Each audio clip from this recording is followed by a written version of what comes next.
But even this.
Meanwhile,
It was a frigid December day in a small logging town in Maine, roughly an hour's drive from the US-Canadian border.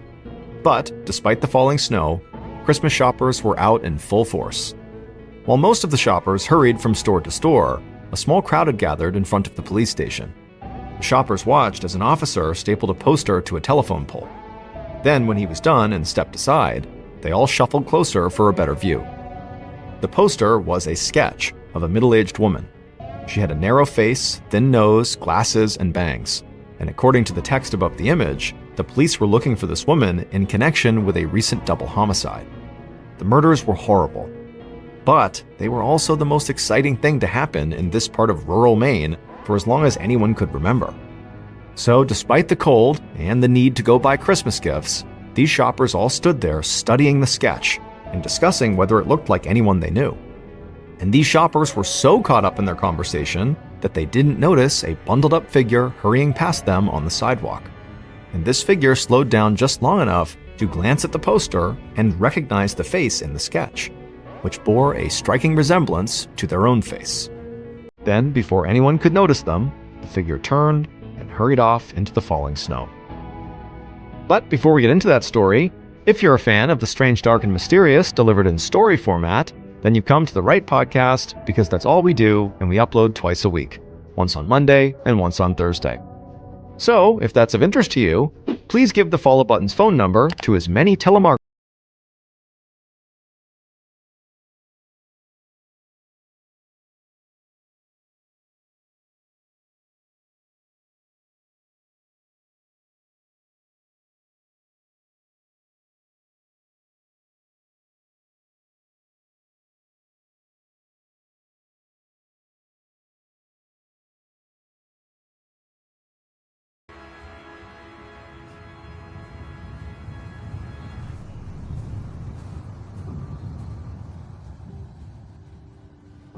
On the evening of November 27, 2009, Michael Miller, or Big Mike as pretty much everyone knew him, was stomping around his property in Webster Plantation, Maine, studying his double-wide trailer and thinking through the new addition he was planning. Like his nickname suggested, 47-year-old Big Mike was a huge man, and he had a big bushy beard, and he looked right at home in this desolate rural setting. The trailer stood at the center of a snowy clearing along the edge of dark woods.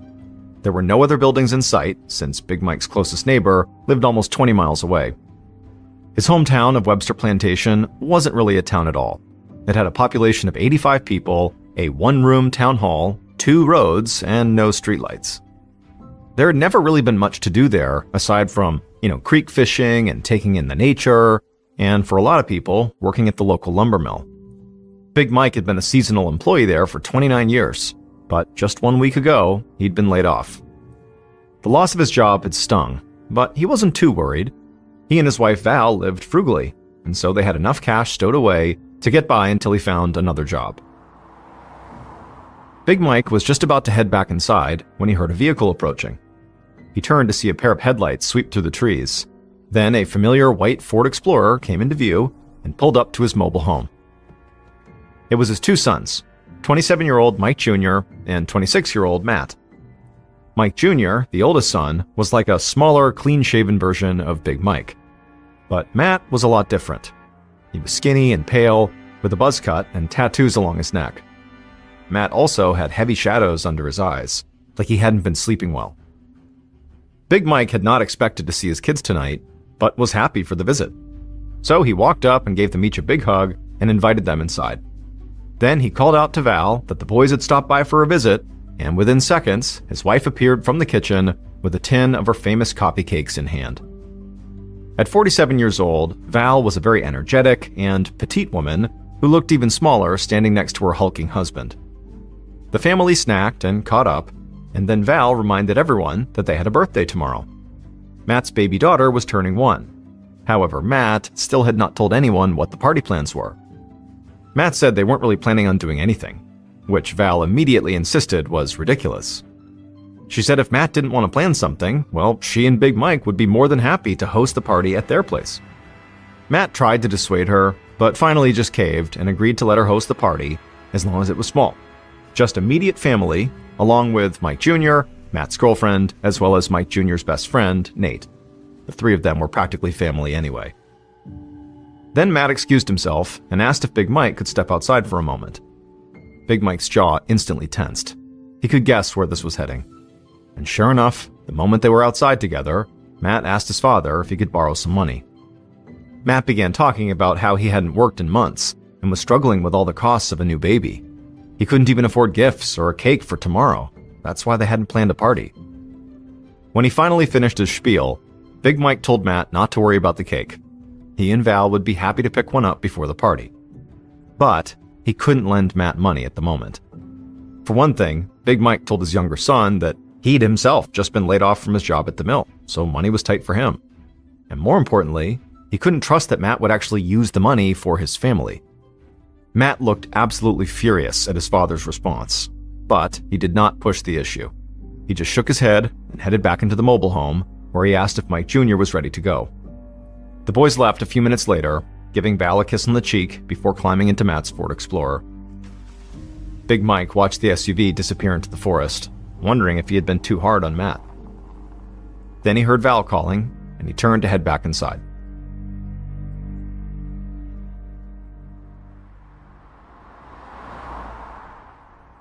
Around 12:40 p.m. the next day, so Saturday, November 28th, another car pulled up outside of Big Mike and Val's mobile home. The driver climbed out, grabbed a red plastic gas can from the back seat, and started trudging through the snow toward the trailer. The driver's name was Alan Richardson, and he was a neighbor and friend of Big Mike and Val's.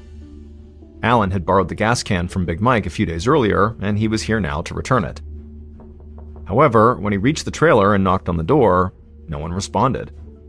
Alan tried the door handle and found it was locked. Now, normally, Alan would have assumed that the Millers had just left to run an errand, but he looked and saw both of their vehicles were parked nearby. So he tried knocking again, and when he got no response again, he moved to the nearest window and peered inside. Tilting his head, he was able to make out what appeared to be homemade birthday decorations taped to one wall. There were also paper plates and a few liters of soda sitting out on the counter. It looked like Big Mike and Val were getting ready for a party.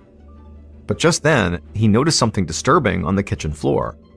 It took him a moment to realize what he was even looking at, but once he did, he nearly fell over backward.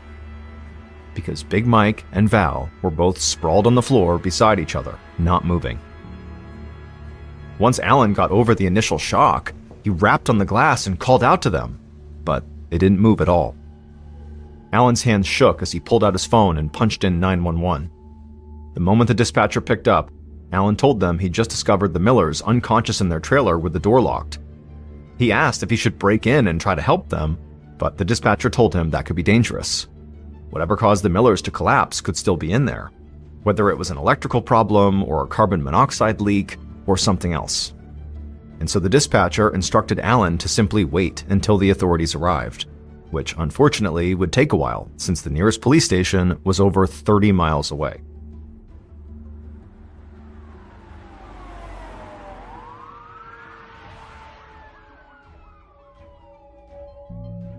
Alan was still waiting nervously outside the mobile home when he heard sirens approaching through the woods. An ambulance rounded a bend in the trees, followed by a police cruiser and a fire engine. And they all pulled up in front of Alan, lights flashing. A police officer wearing a respirator mask told Alan to stand aside, and everyone waited while the firefighters tested the air around the door for carbon monoxide. When they announced that the coast was clear, the police forced open the door and entered the mobile home, followed by a pair of EMTs. And what they found, there in the kitchen, was Big Mike lying flat on his back, staring up at the ceiling, with his legs folded awkwardly beneath him. His wife Val was slumped by his side, with her head resting on his chest. Their skin was waxy and pale, they weren't breathing, and there was a small amount of blood on the floor around them. The EMTs checked for a pulse to be certain, but it was obvious the Millers were dead. And as soon as the EMTs looked more closely, it became clear what killed the Millers, and it was not carbon monoxide. They noticed a small hole in Val's right temple, and a similar one at the base of Big Mike's skull. The Millers had been shot. Meanwhile, Alan continued to wait outside, watching the activity from a distance and calling everyone he knew to tell them about his awful discovery. At the same time, local police and medical personnel continued to arrive one by one until an entire fleet of law enforcement vehicles filled the clearing. Finally, about a half an hour after the EMTs first entered the mobile home, lead investigators Daryl Peary and Brian Strout of the Maine State Police arrived. The detectives stepped out of their car, quickly introduced themselves to Allen, and then said they had a few questions for him. They wanted to know how Allen knew the Millers and why he was visiting that morning. He told them about borrowing the gas can and said that Big Mike and Val were some of his favorite neighbors, as good-natured and helpful as you could find. He also mentioned that he'd been surprised to find the door locked when he arrived. People around here typically left their doors unlocked.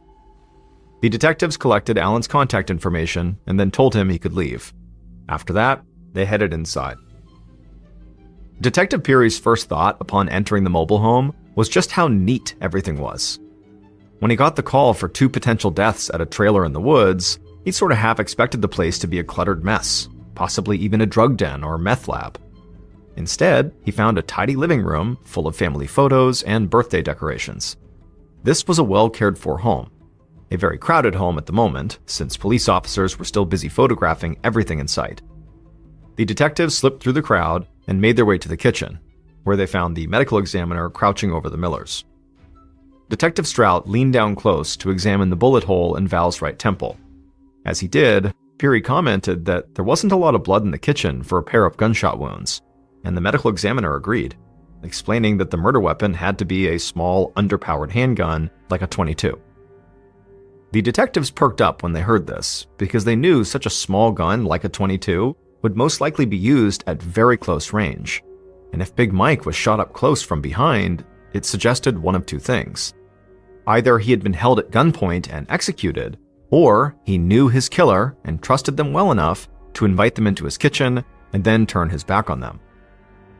Just as they were figuring out which was more likely, a police officer hurried over and said they'd just found something the detectives would want to see. Strout and Peary followed this officer to a small room that was full of shelves. They were stocked floor to ceiling with used electronics, stacks of DVDs, tools, and a small arsenal of firearms. Strout and Peary began walking through the room, pulling out random bins to check on the contents.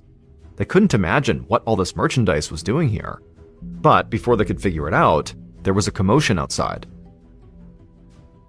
The detectives went back to the living room and looked out the window at a young man in his late 20s flailing his arms in frustration while a sheriff's deputy blocked him from entering the front door. The man kept repeating that he needed to see his mother and father, until finally the deputy just said, "I'm sorry, Mike, they're gone." At that point, the young man began to sob. Then he stumbled back to his truck, which was parked alongside all the other law enforcement vehicles.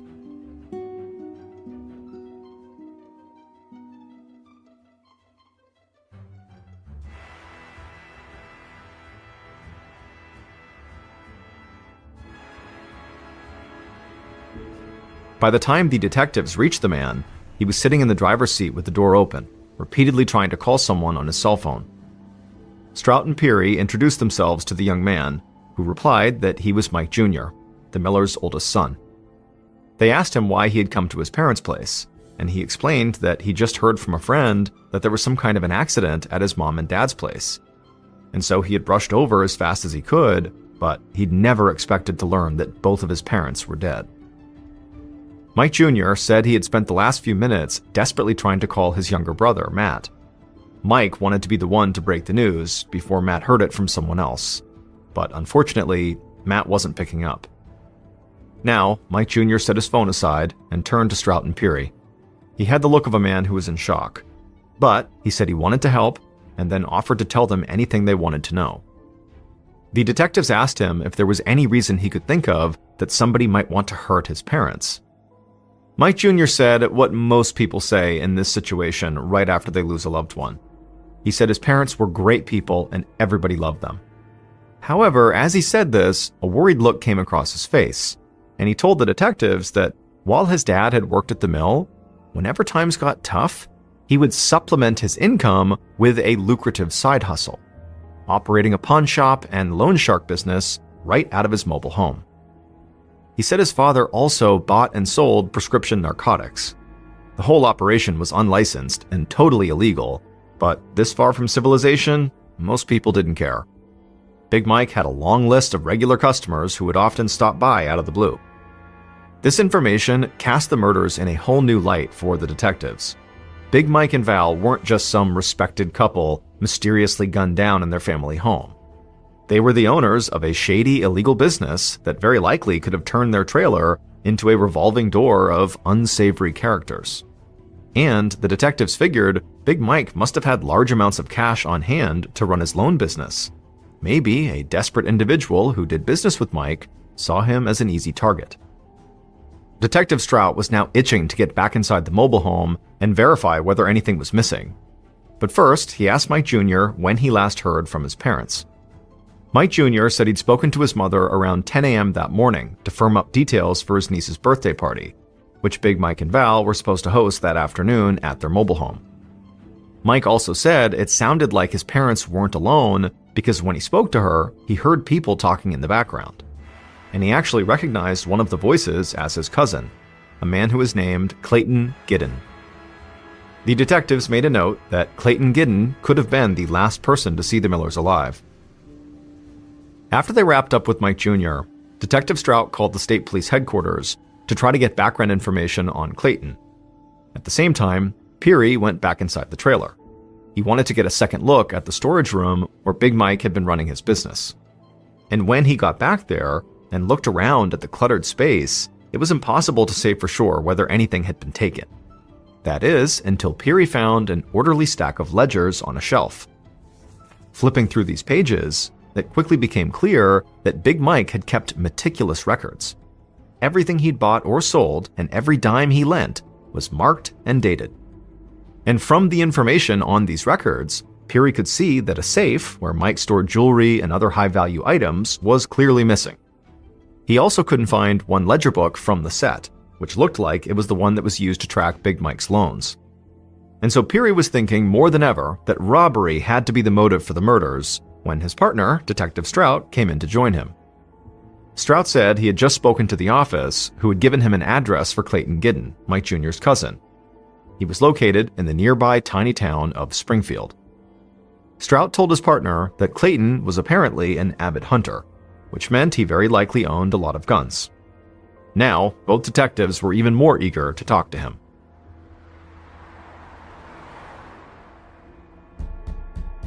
Later that afternoon, when Strout and Peary knocked on Clayton's door, a young girl answered. She ran to get her father and returned moments later with a man in his mid-30s. Clayton was clearly shaken up, as though he'd already heard the news about his aunt and uncle's deaths. However, when the detectives told him that Big Mike and Val were murdered, Clayton seemed startled. And then he became even more distraught when he realized he was a potential suspect. But Detective Peary promised Clayton they were only there to talk. So Clayton took a few calming breaths, then he invited them into the living room. Clayton told the detectives that he'd driven out to have coffee with his aunt and uncle that morning, and he'd taken his 9-year-old daughter with him.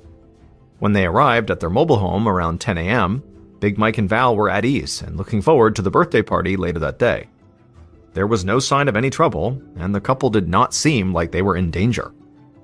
Detective Strout listened patiently, while at the same time studying the man for any sign that he might be lying. But Clayton seemed genuinely shocked, and if his daughter really had been there that morning, Strout had a hard time believing that Clayton was the killer. After all, who could commit murder in front of their own child? But suddenly, Clayton said something that made both detectives lean forward in their seats. He told them that he and his daughter were not the only ones at the Miller's place that morning. When they arrived, Big Mike and Val were already chatting with a young man named Nate Nightingale. Clayton didn't know exactly why Nate was there or what he was doing, but he said he didn't find it that unusual. Nate was Mike Jr.'s best friend, and he hung around the Miller's place all the time. But Clayton said the detectives should still talk to him, because when Clayton left the trailer at 10:30 a.m., Nate was still there. Hearing this, Strout and Peary could both feel the case starting to pick up speed. The Millers had been dead for only a matter of hours, but already the detectives had a potential witness who might have been in the room when the murders happened.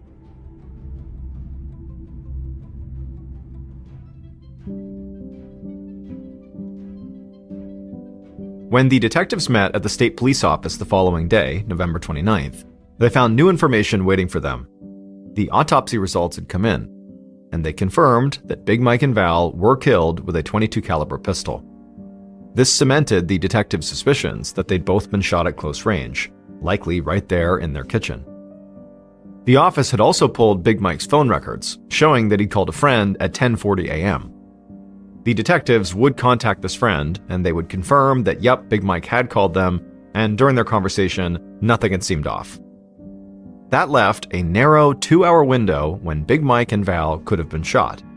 Big Mike was very much alive at 10:40 a.m., but the couple was dead by 12:44 p.m. when Alan Richardson, the neighbor, had called 911. So Strout and Peary got to work tracking down Nate Nightingale, perhaps the last known person to see the victims alive. But they were also eager to speak with Matt Miller, the younger son of Big Mike and Val, who still was not answering his phone. And as they would find out, Nate Nightingale and Matt lived right near each other. So the detectives set out to pay them each a visit. Matt's apartment was closer to the station, so Strout and Peary headed there first. And from the moment Matt answered the door, the detectives could sense that something was just off. The 26-year-old had shadows under his eyes like he hadn't slept in days. But it was actually Matt's behavior, not his appearance, that really got their attention. Matt was not acting like someone who just lost his parents. He didn't show signs of grief or even press the detectives for any details on the progress of the case. Instead, he seemed nervous and evasive, almost like he just wanted Strout and Peary to leave as soon as possible. And the detectives responded to this behavior by actually pressing him on his whereabouts the previous day. He told them he had just been driving around Lincoln with his girlfriend Tanya and their infant daughter, picking up last-minute items for the birthday party that afternoon. Matt's alibi was short on details, and the way Matt refused to meet their eyes as he spoke made the detectives even more suspicious. And also, Tanya was out running errands with the baby, so she couldn't even confirm Matt's story. Strout felt sure that Matt must be hiding something.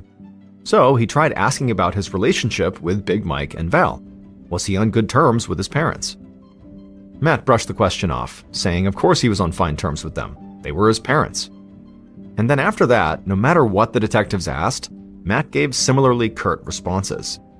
It eventually became clear the detectives were not going to get much more from him today. So they got a cell phone number for Matt's girlfriend, Tanya, and told him they'd follow up soon. And then they left to go talk to the next person on their list, Nate Nightingale.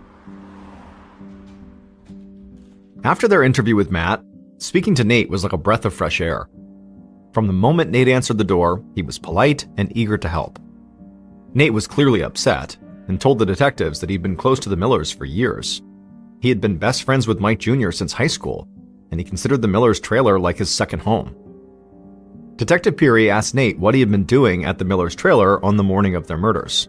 Nate said that he dropped by to catch up, and also to take out a small loan from Big Mike. They'd just wrapped up business when Big Mike's nephew, Clayton Giddon, had arrived with his daughter. Nate said that Clayton left at 10:30, and then Big Mike took a phone call shortly after that. And then after Mike got off the phone, Nate said his goodbyes. To this point, Nate's story about what happened that morning matched all the details the detectives already knew from speaking to Clayton and also looking over Big Mike's phone records. But then, Nate revealed something they had not expected. Nate said that as he was leaving, a woman arrived at the Millers' trailer. He said he'd never seen her before, but she looked like she was in her 50s, maybe around 5'4" tall, with a slender build and glasses and bangs. He said she had called out, "Hi, Val," as she entered the mobile home, and she greeted Nate as he was leaving. His best guess was that she was a customer, but she could have just been a friend. At that point, Nate said he drove off to meet up with his girlfriend, so he didn't know how long that woman had stayed at the trailer. The detectives got the feeling like things were speeding up again. They now had someone who was at the trailer during the 2-hour window when the shooting occurred. The detectives knew they had to speak to this woman, but they had to find her first. Strout and Peary told Nate that a department sketch artist would be in touch very soon to put together a sketch of this mysterious woman. And sure enough, by the time the two detectives were back at the office, they found that the artist and Nate had already linked up, and the sketch was complete. Looking at the sketch, the detectives thought this woman looked like she could be anyone. But there weren't a lot of people in this part of Maine to begin with, so if this woman was a local, there was a decent chance somebody would recognize her.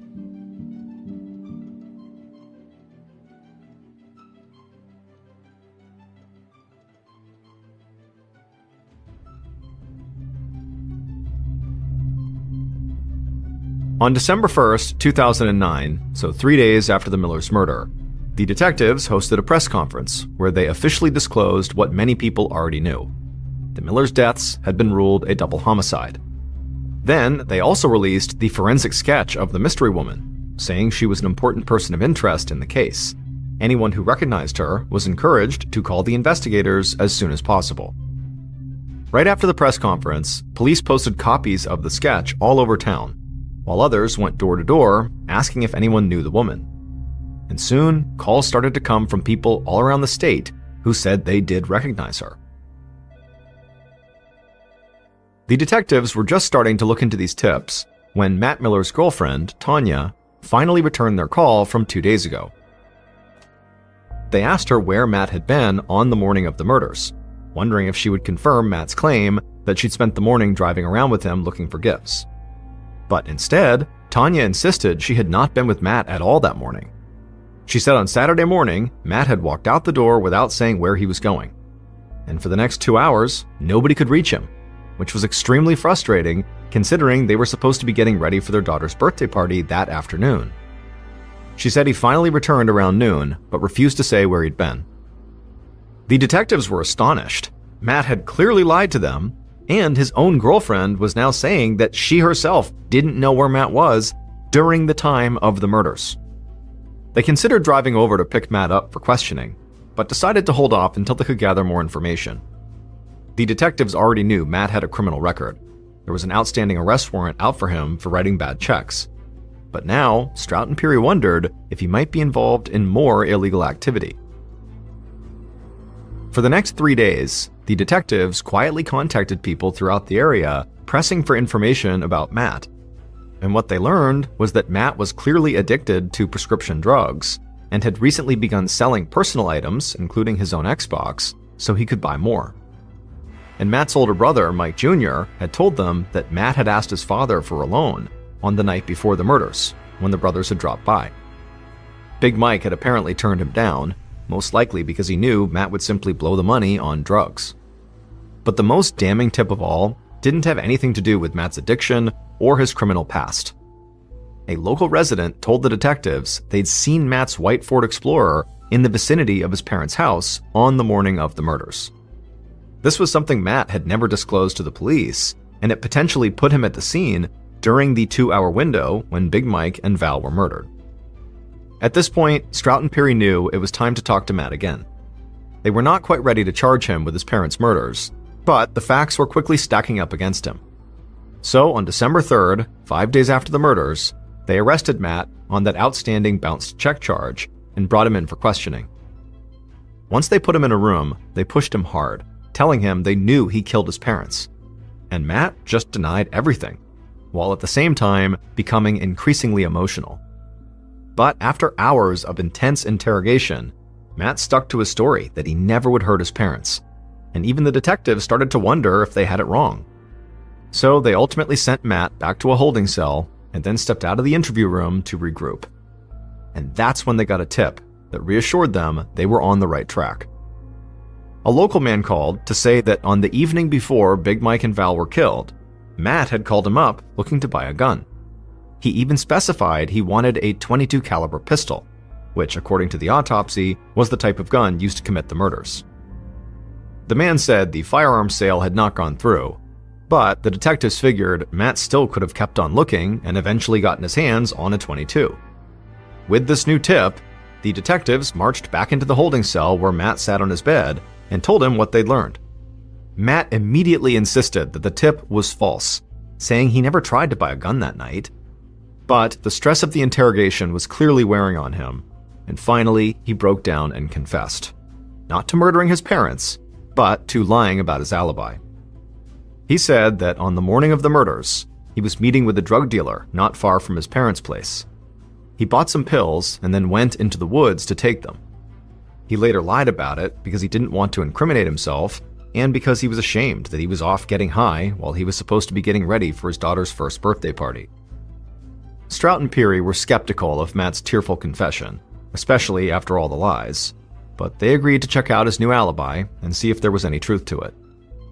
The detectives began by pulling security camera footage from businesses along the route Matt said he took. It was a very tedious process that took 2 full days, as the detectives scrubbed hours of footage looking for Matt's white Ford Explorer. Strout's eyes were starting to glaze over when Peary suddenly grabbed his shoulder and pointed at the screen. The footage showed a familiar car traveling away from the Miller's place at 11:25 a.m. on November 28th, the morning of the murders. The detectives stared at the grainy footage, slowly realizing what this meant. The footage conclusively showed that the car's driver had lied about their alibi and had been close to the trailer around the time the crime was committed. Strout and Peary leapt into action. They sent officers out to bring that driver in for questioning. But before the arrest warrant could ever be drawn up, Peary's phone rang. He answered it, and there was a woman on the line. Peary did not recognize her voice, but she told him she had vital information about the Miller's case. For a moment, Peary was ready to write this off as just another bad tip. He and Strout had been fielding calls all week from people who claimed to recognize the mystery woman from the forensic sketch, and every one of those calls had been a dead end. But this one was different. The caller didn't mention the mystery woman at all. Instead, she said she actually knew who killed Big Mike and Val. And as the detectives listened to her story, the last piece of the puzzle fell into place.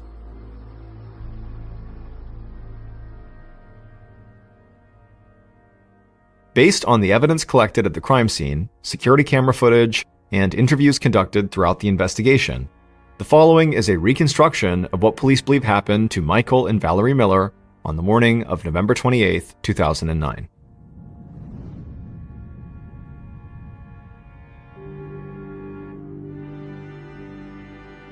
Early that morning, the killer was home in their apartment, rifling through drawers in search of something, anything, that they could quickly turn into cash. They'd already pawned or sold their video game console, DVD player, and sound system, along with pretty much everything else of value. Now they were broke again and getting desperate. Suddenly, their hand closed around a metal grip. They pulled the object from the drawer, and they felt a rush of exhilaration as they stared down at the .22 caliber pistol in their hand. It wasn't what they'd initially planned to sell, but this gun could get them all the cash they needed.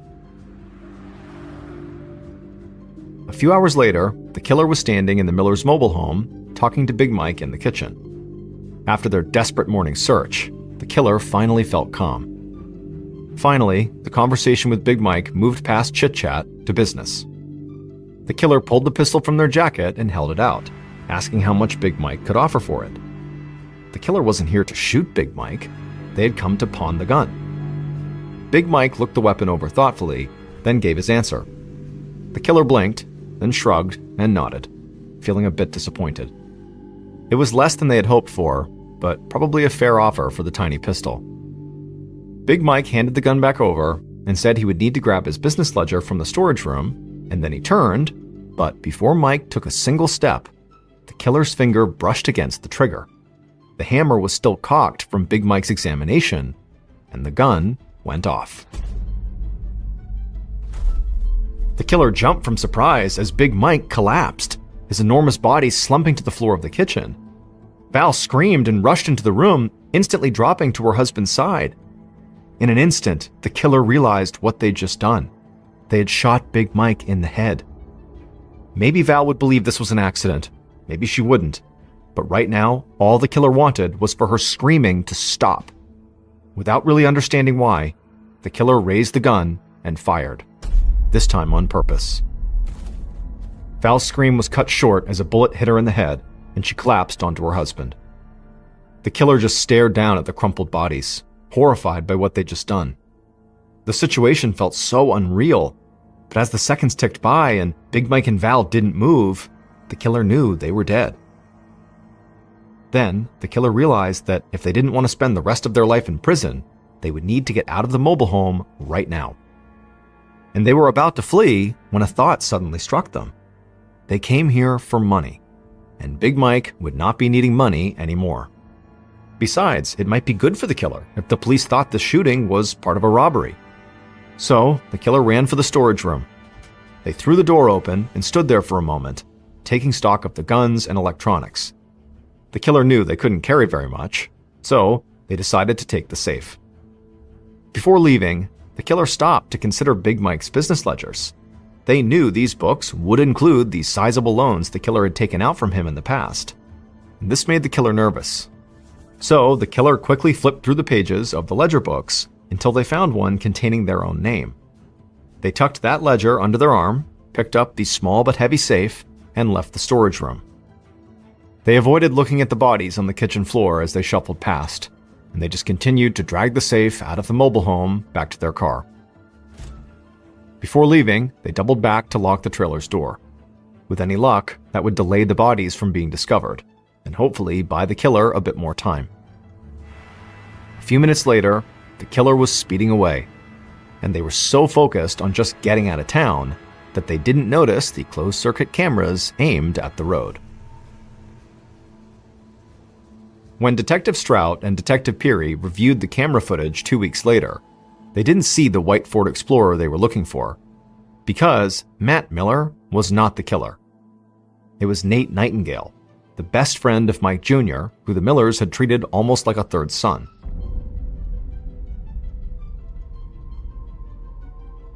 The woman who had called in with a hot tip was Nate's girlfriend, and she told Strout and Peary that Nate had come to her and confessed to the crime.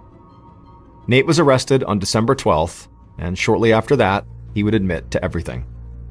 He said he really had gone to the Miller's place intending to pawn the gun. He needed the money so he could go Christmas shopping with his girlfriend. But while he was showing the gun to Big Mike, it went off by mistake, and when he realized what he had done, he panicked and intentionally killed Val. Nate also admitted to fabricating the story about the mystery woman. He said she was just a red herring to keep the police off his tail. She didn't exist. Detective Strout and Peary didn't like to admit this, but Nate's ploy almost worked. The search for that mystery woman burned up a lot of their time, and if they hadn't stumbled upon the security camera footage of Nate's car, it might have saved him. But now that they knew the truth, they looked at the forensic illustration again, and they noticed something they hadn't before. The woman in the sketch looked shockingly similar to Nate Nightingale himself, down to the narrow face, thin nose, and glasses. Nate had intended to throw the police off his trail with this mystery woman, but as he gave them details for the sketch, he sort of subconsciously wound up describing himself. It was almost like his guilt over murdering the people who helped raise him was so great, he could not let himself get away with it.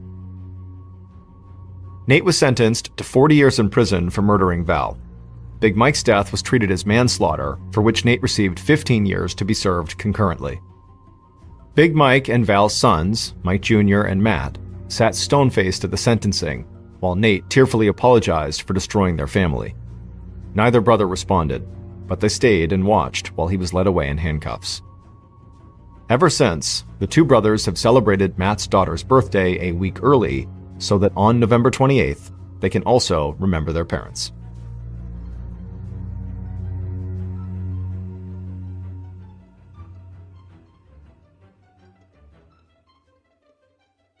A quick note about our stories: they are all based on true events, but we sometimes use pseudonyms to protect the people involved, and some details are fictionalized for dramatic purposes.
Later then.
Who's in lounge, by the way?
Apple.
Based.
Huh?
of our